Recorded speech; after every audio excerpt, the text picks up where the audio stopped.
참 우리 지난 한 주 동안 급박한 그런 상황들이 참 많았습니다. 참 우리 작년까지 록다운은 작년에 했었는데 또 올해 이렇게 잘 8개월 정도 잘 견뎌오다가 이렇게 마침내 또 지난주에 록다운이 됐습니다.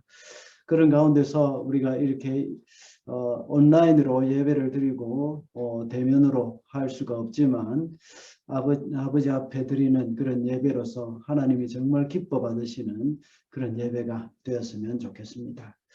제가 한번 동영상을 본 적이 있는데 그 동영상의 내용이 뭔가 하면 이 드라이브 스루, 우리 패스트푸드점에 가면 드라이브 스루가 있지 않습니까? 그 드라이브 스루에서 뭐 물건을 주문하고 음식을 주문하고 이제 받아서 먹는 그런 이 드라이브 스루처럼 예배도 역시 이런 모습을 한 것들을 보았습니다. 그래서 이 교회에 와서 어떤 교회에 어떤 예배가 어떻게 진행되는지 여기에 굉장히 관심이 있어서 사람들이 와서 드라이브 스루처럼 스피커에 대고 말을 합니다. 물어봅니다. 거기에 동영상에는 세 부류의 사람이 나오는데 첫 번째 부류의 사람은 이 자기가 예배 드리러 왔는데 설교 길이 한 20분 정도만 하면 좋겠다 하면서 또 찬양 스타일 이런 것도 물어보고 또 찬양 인도자가 누군지 이런 것도 물어보는 그런 사람이 있었습니다. 그리고 나는 이런 스타일이 좋다. 이 찬양 인도자 하는 거죠? 하면서 물어보는 그런 사람이 있었습니다. 그리고 또 한 사람은 뒤에 차 뒷칸에 애기들이 몇 명 있고 막 장난치고 뭐 시끄럽게 하고 엄마가 막 물어봅니다. 엄마가 나는 주일학교 아이들 사역하는 그 교회가 참 좋은데 지금 주일학교 아이들 사역하는 그런 이 예배를 드리죠 하면서 이 아이들에게 이 뭐 게임을 좀 많이 하면 좋겠다.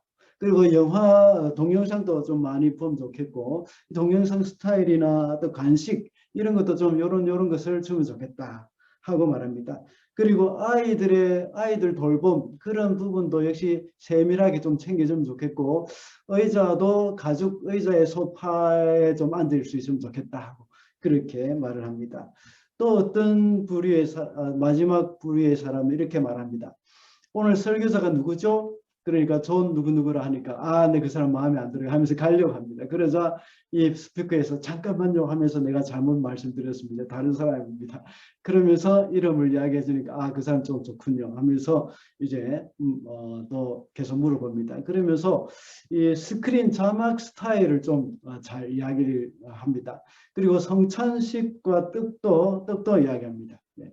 성찬식 떡을 좀 크래커 종류가 이렇게 내가 부숴 먹지 말고 부숴 먹게 하지 말고 미리 좀 부서져 있는 것을 주면 좋겠다.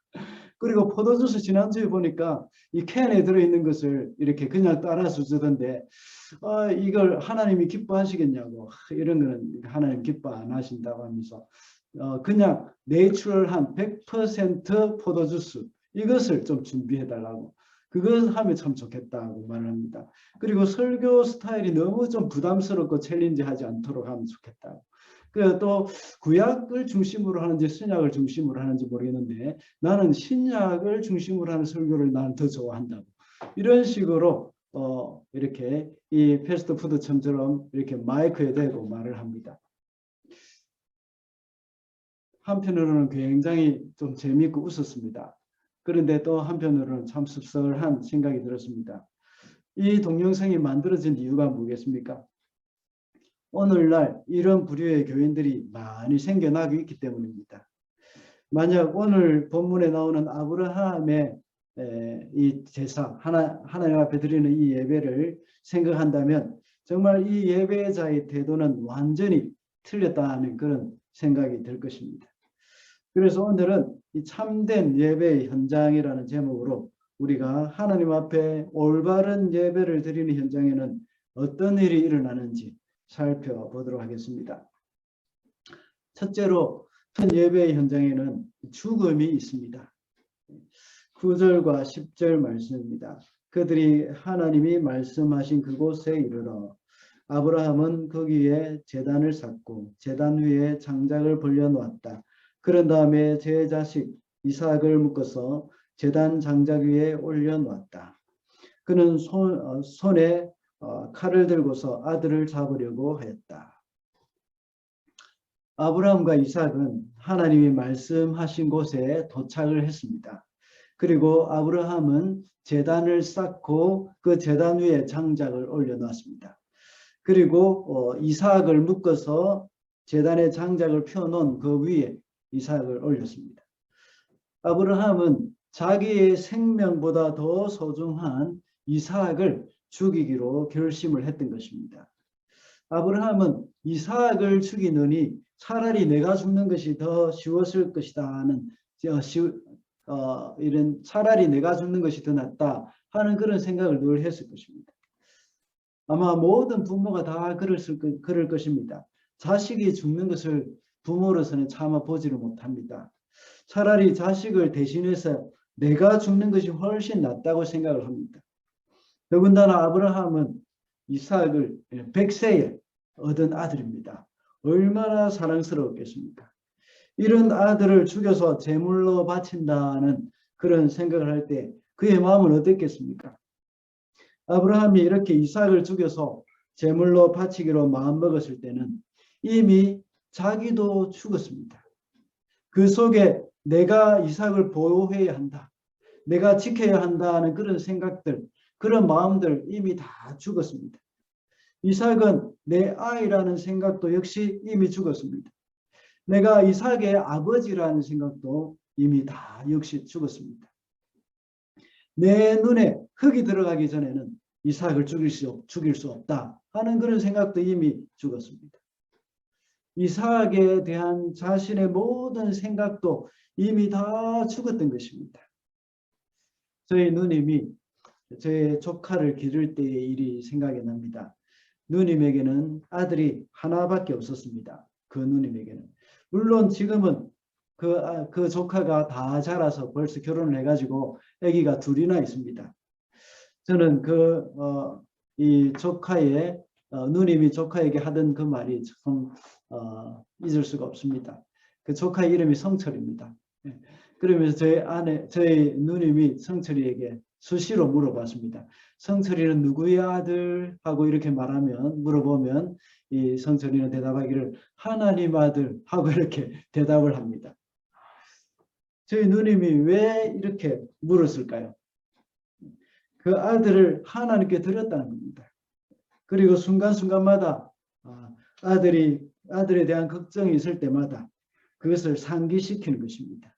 이렇게 아브라함은 이 생명보다 귀한 아들 이삭을 제물로 바친다는 것은 그 전에 이미 자기가 죽었다는 그런 뜻입니다.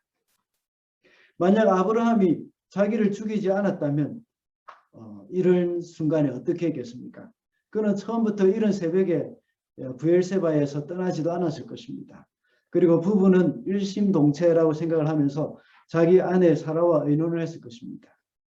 이삭을 번제로 바치는 일이 아브라함 자신에게는 시험이었지만 사라에게는 어떻겠습니까?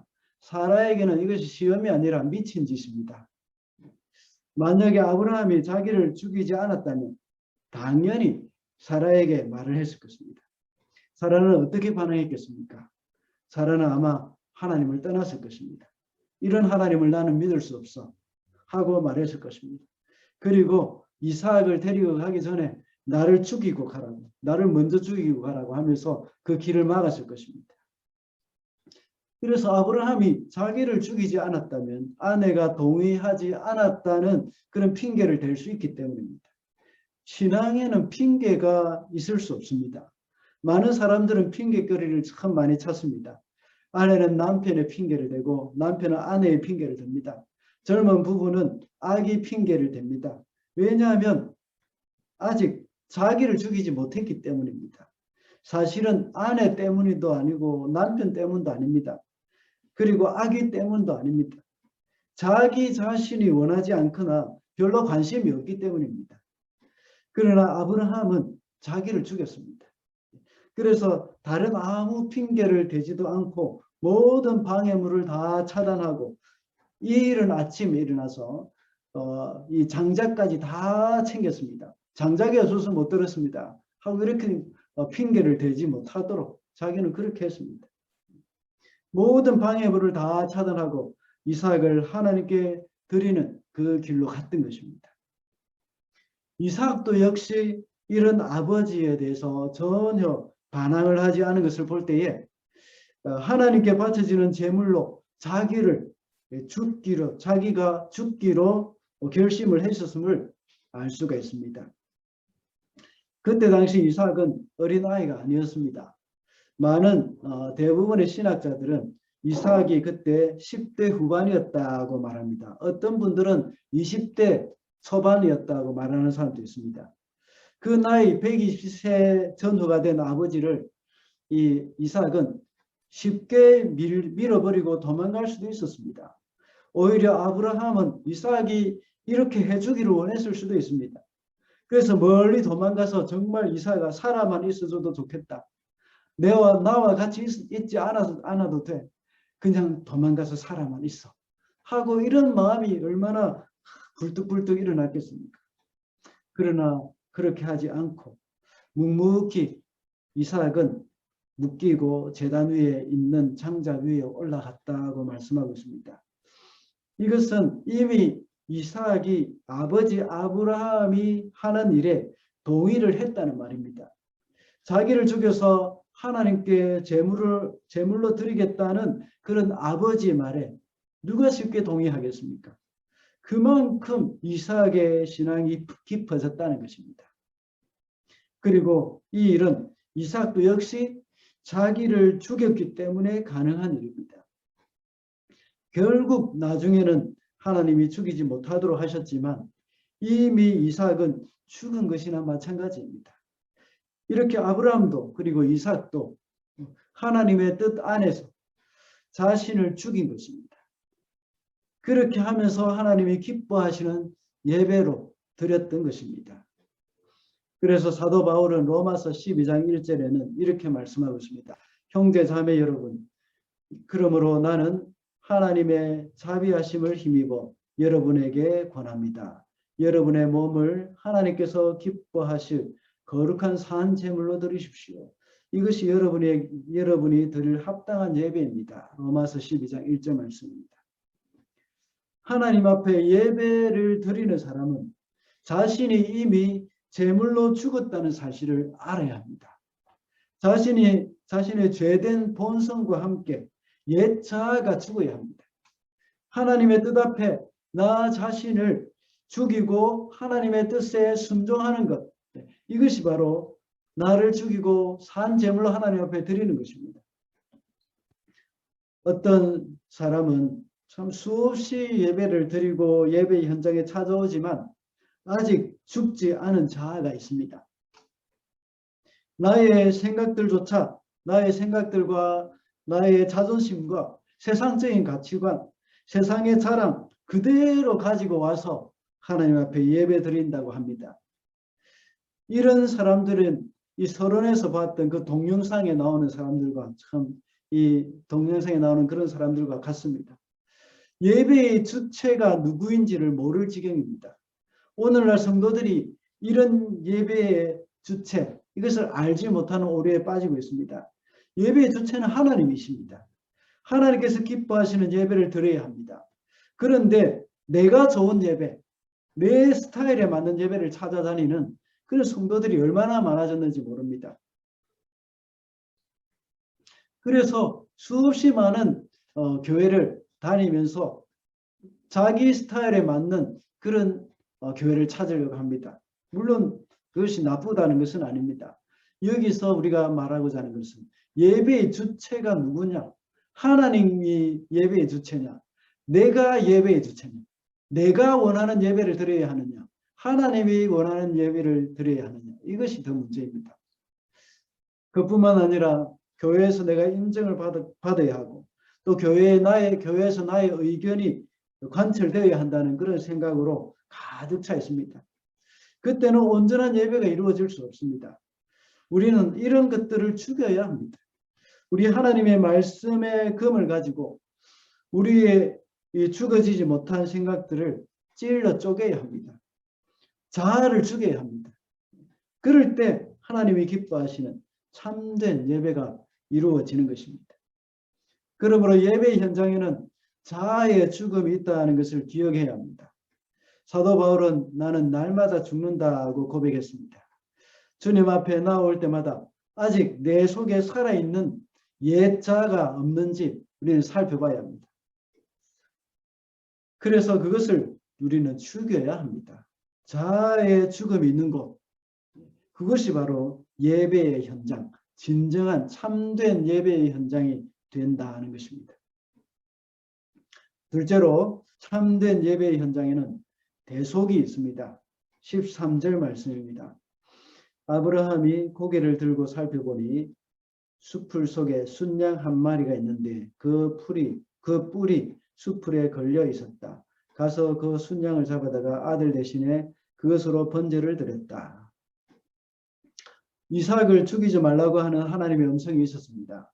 그래서 이 아브라함이 고개를 들어보니까 이 뿔이 숲풀에 걸려있는 순양이 한 마리 있었습니다. 그래서 그 양을 제물로 삼고 하나님 앞에 예배를 드렸습니다.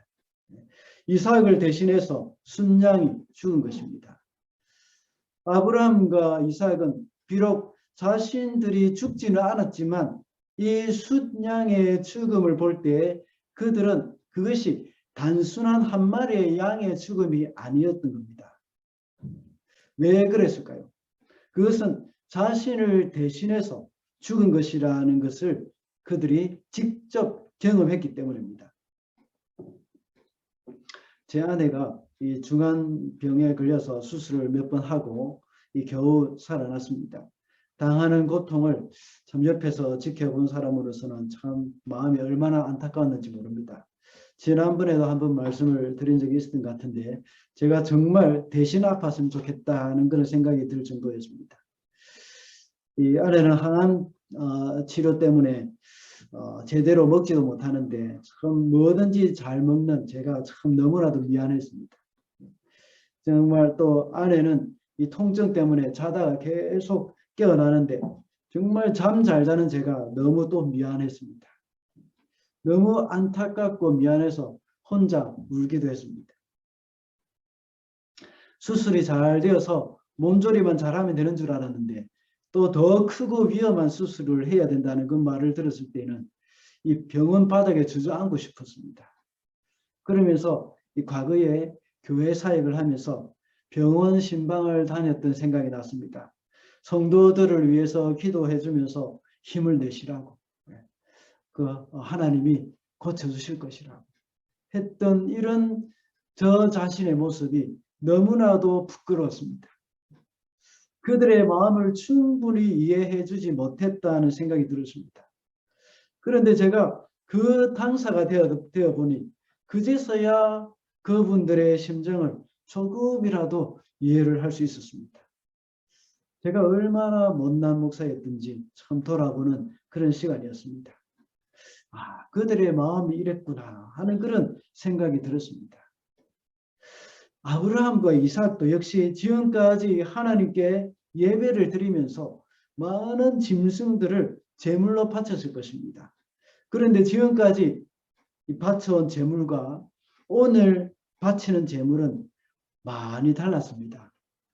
오늘 본문에 나오는 아브라함과 이삭이 숲풀에 뿔이 걸려있는 그 양을 잡아서 대신 하나님께 제물로 바칠 때에 아브라함과 이삭의 심정은 어땠을까요? 이번에 드리는 이 예배는 그냥 한 마리의 양을 잡아서 예배 드리는 것이 아닙니다. 이삭에게는 그의 양의 죽음이 자기의 죽음과 같은 것으로 느껴졌습니다. 그리고 아브라함에게는 그 양의 죽음이 자신의 사랑하는 아들의 죽음과 같이 느껴졌을 것입니다.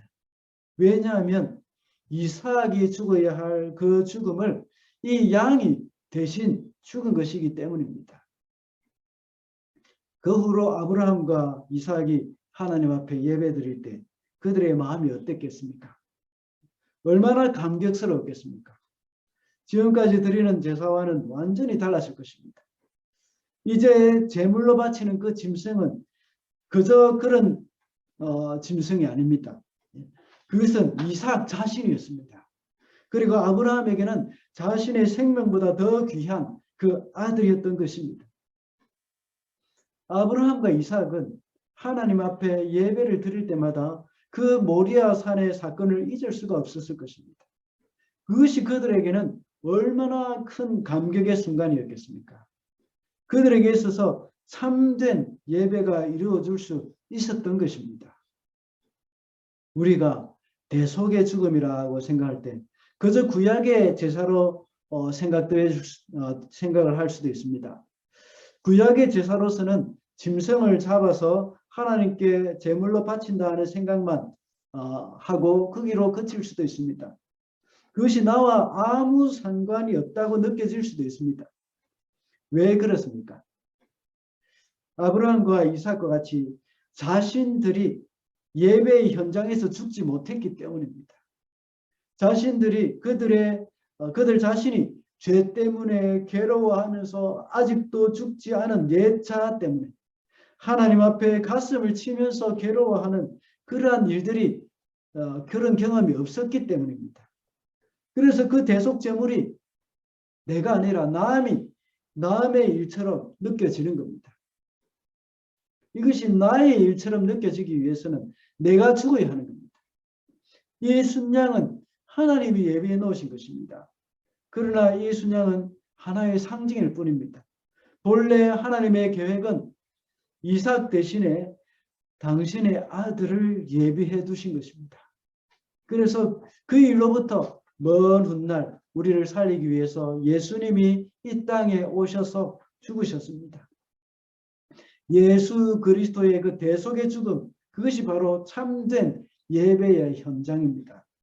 우리가 하나님 앞에 예배로 나아갈 때에 더 이상 양이나 짐승을 잡아서 제물로 드리지 않는 이유가 무엇입니까? 이미 예수님께서 단번에 그리고 영원히 우리 대신에 죽어주셨기 때문입니다. 그래서 우리 대신 죽어주신 예수님의 그 십자가 공로 때문에 그저 예배의 장소로 갈 수 있게 되었습니다. 예수님의 십자가가 그 사건이 역시 보통 사람들은 남의 일처럼 느껴질 것입니다. 그 이유는 나를 대신해서 죽었다는 것을 깨닫지 못했기 때문입니다. 그러나 이것은 나를 대신해서 죽었다는 생각이 들 때에 마침내 실감이 날 수 있습니다. 이것은 성령님께서 깨닫게 해주시는 겁니다. 지금까지 예배를 통해서 말씀을 통해서 예수님께서 나를 대신해서 죽으셨다 하는 그 말을 얼마나 수도 없이 들었을 것입니다. 그러나 그것이 내 마음에 와닿지 않고 나의 죽음으로 와닿지 않는 이유가 뭐겠습니까? 성령님의 은혜로 하나님 앞에 자신을 죽인 일이 없었기 때문입니다. 하나님 앞에 자신을 죽인 사람은 예수님의 죽음이 나의 죽음으로 여겨집니다. 나를 괴롭히고 나를 무시하는 사람을 용서하지 못하여서 몸부림치고 괴로워하는 그 경험이 있었던 사람은 예수님의 죽음이 실감이 납니다. 나의 이 죄 때문에 내가 죽어야 하는데 우리 주님이 대신 죽어주셨다 하는 것을 깨닫게 되어진다는 겁니다. 이것이 바로 성령님의 역사입니다. 예수님이 십자가에 못 박혀 죽으신 그 사건이 내 것이 되도록 해주는 분이 바로 성령님이십니다. 성령님으로 인하여서 예수님의 죽음이 나를 대신해서 죽는 죽음이라 하는 사실, 그것을 분명히 깨달을 수 있기 때문입니다. 이와 같이 나를 위해서 죽으신 예수님의 그 대속의 죽음, 바로 예배의 현장에 있을 때에 그것이 참된 예배가 될 수가 있습니다. 마지막으로 참된 예배의 현장에는 언약이 있습니다. 17절과 18절 말씀입니다. 내가 반드시 너에게 큰 복을 주며 너의 자손이 크게 불어나서 하늘의 별처럼 바닷가의 모래처럼 많아지게 하겠다. 너의 자손은 원수의 성을 차지할 것이다. 내가 나에게 복종하였으니 세상 모든 민족이 내 자손의 덕을 입어서 복을 받게 될 것이다. 아브라함과 이삭이 숯불에 뿔이 걸려있던 그 순양을 번제로 드렸습니다. 그 제사는 정말 감격의 제사였고 감사의 제사였습니다. 그 후에 하나님의 천사가 다시 나타났습니다. 그리고 아브라함에게 약속의 말씀을 주셨습니다. 하나님께 순종한 아브라함에게 복을 약속하셨습니다. 그것은 아브라함을 존귀하게 해주겠다는 그런 약속입니다. 어떻게 함으로 존귀하게 여김을 받을 수 있을까요? 그것은 보면 믿음의 조상이 되게 해주시겠다는 말씀입니다. 오늘 본문에서 많은 후손을 주시겠다고 약속하셨습니다. 그래서 하늘의 별과 같이 그리고 바닷가의 모래와 같이 많은 후손을 주겠다는 약속입니다. 그가 이삭을 포기했을 때에 하나님은 이삭을 돌려주셨을 뿐만 아니라 이삭을 통해서 많은 후손을 주셨습니다. 이것은 이스라엘 민족만 가리키는 것이 아닙니다. 이것은 예수님을 믿는 모든 사람들, 모든 민족의 조상이 되게 해주겠다는 약속입니다. 얼마나 존귀한 일입니까? 오늘날도 모든 유대인들뿐만 아니라 이 세상의 모든 그리스도인들이 아브라함을 존경하고 있습니다. 심지어 무슬림들도 역시 아브라함을 존경합니다. 왜 그렇습니까? 하나님의 약속 때문입니다. 믿음의 조상이 되게 해주겠다는 걸 하나님의 그런 약속 때문입니다. 그리고 내 후손이 원수의 성을 차지하겠다고 하게 해주겠다고 하셨습니다. 이 말씀은 1차적으로 볼 때에 이스라엘 백성들이 가나안 땅을 차지하게 된 것에 대해서 이루어진 것입니다. 그리고 예수 그리스도로 말미암아서 예수님께서 오셔서 십자가와 부활의 사건으로 원수 마귀를 결박하고 죄의 종에서 해방시켜 주신 일입니다. 이것이 얼마나 존귀한 일입니까? 이 말씀을 볼 때에 시편 23편 5절의 말씀이 생각납니다. 주께서 내 원수의 눈앞에서 내게 상을 차려주시고 기름으로 내 머리에 바르셨으니 내 잔이 넘치나이다 하는 말씀입니다. 목자 되시는 주님이 양들의 원수인 늑대나 들짐승들이 보는 앞에서 그를 존귀히 여겨주시는 모습입니다. 그리고 요한계시록 3장 9절의 말씀 중에서 보라 사탄의 회당 곧 자칭 유대인이라 하나 그렇지 아니하고 거짓말하는 자들 중에 몇을 내게 주어 그들로 와서 내 발 앞에 절하게 하고 내가 너를 사랑하는 줄을 알게 하리라 하고 말씀하십니다. 빌라델피아 교회 성도들을 향해서 원수 사탄이 보는 앞에서 너희를 존귀하게 해주겠다 하는 그런 약속의 말씀입니다. 하나님은 후손을 통해서 엄청난 복을 주시겠다고 하셨습니다. 그것은 바로 그리스도의 조상이 되게 하는 일이었습니다. 아브라함을 통해서 그리스도가 오게 하신다는 것입니다. 그래서 18절에 보면 내 씨로 말미암아 천하 만민이 복을 받을 것이라고 했습니다. 이 말씀은 예수님으로 인하여서 모든 민족이 구원을 얻게 될 것이라는 말씀입니다. 이렇게 해서 아브라함은 그리스도의 조상이 됨으로 인하여서 존귀하게 되어졌습니다.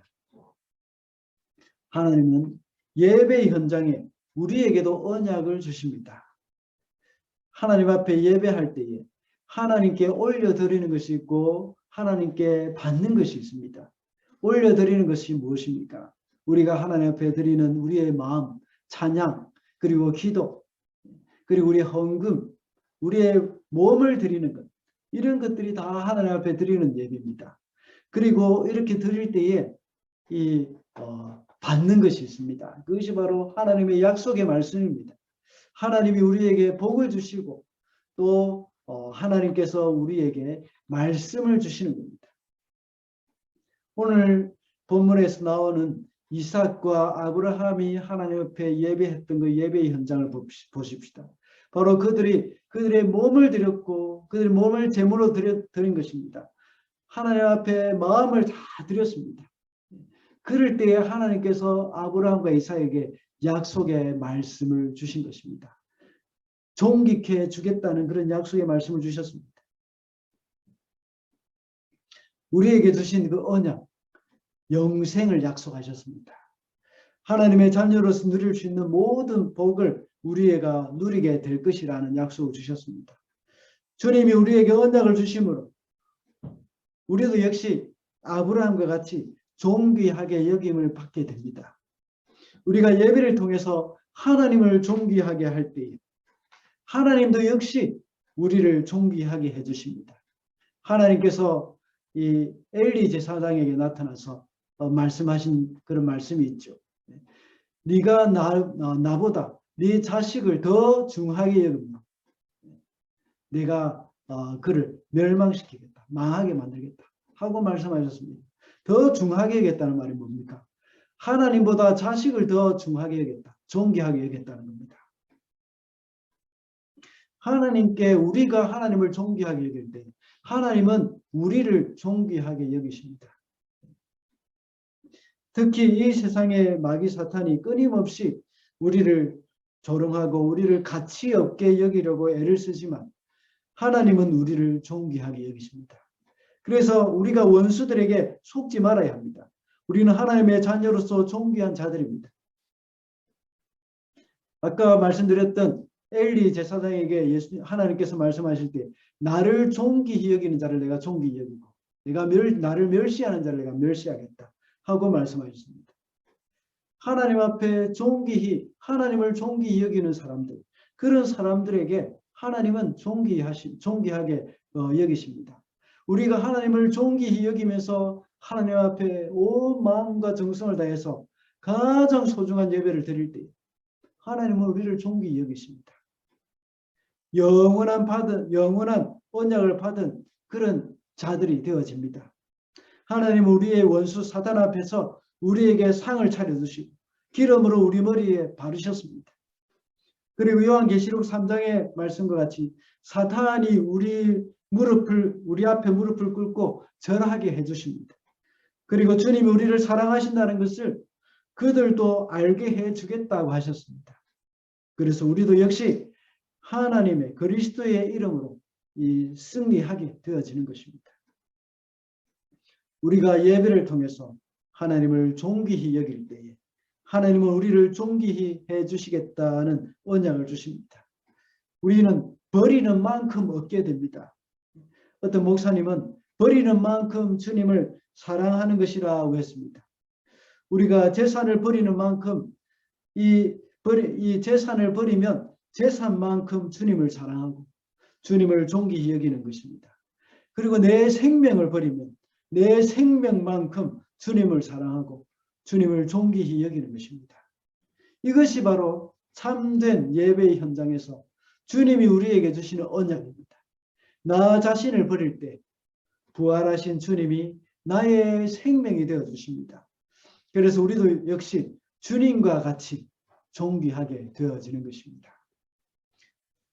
말씀을 맺겠습니다. 오늘은 참된 예배의 현장이라는 제목으로 말씀을 살펴봤습니다. 하나님께 드리는 참된 예배를 드리기 위해서는 나 자신을 죽여야 하는 그런 죽음이 있습니다. 그리고 내가 죽어야 할 죽음 대신에 죽으신 그 예수 그리스도의 대속의 죽음이 있습니다. 그리고 참된 예배를 드리는 자에게 주시는 하나님의 약속이 있습니다. 그 약속을 받는 우리는 존귀한 자로서 이 세상에서 승리하며 살게 될 것입니다.